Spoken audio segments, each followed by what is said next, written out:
Burg'ulash qurilmasi konchilik sanoatining qudratli yuragi, yer qa'ridan boylik olish yo'li aynan burg'ulovchilarning mas'uliyatli mehnati bilan boshlanadi. Muruntov koni namoyish etadi. Amonov Mansur Muhammadqulovich Navoiy davlat konchilik institutini tamomlab, mehnat faoliyatini 2003-yilda Markaziy kon boshqarmasining 9-avtobazasida haydovchi sifatida boshlagan. 2005-yildan Markaziy kon boshqarmasining 3-sonli geologiya qidiruv partiyasida burg'ulash sohasida faoliyat yuritib, burg'ulash qurilmasi mashinisti yordamchisi, burg'ulash mashinisti, usta, katta usta va burg'ulash uchastkasi boshlig'i lavozimlarida mehnat qildi.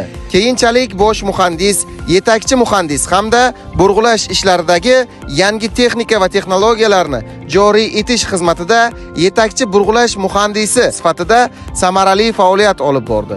Burg'ulash sohasidagi ko'p yillik tajribasi, yuqori malakali mehnati va rahbarlik salohiyati inobatga olinib, 2025-yilda Muruntov koniga burg'ulash ishlari bo'yicha bosh muhandis o'rinbosari lavozimiga tayinlandi. Burg'ulash sohasi aniqlik, mas'uliyat va jasoratni talab qiluvchi yo'nalishdir.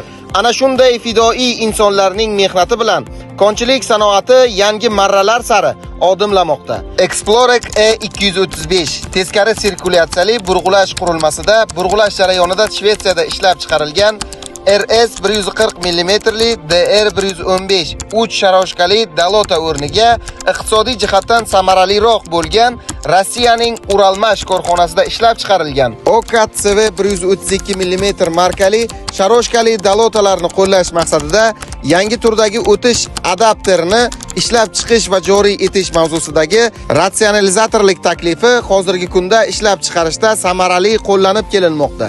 Hurmatli Amonov Mansur Muhammadqulovich, tavallud ayyomingiz muborak bo'lsin. Sizga mustahkam sog'lik, oilaviy baxt, uzoq umr va mas'uliyatli faoliyatingizda ulkan zafarlar tilaymiz. Ilmingiz, tajribangiz va mehnatsevarligingiz yosh avlod uchun doimo ibrat bo'lib qolsin.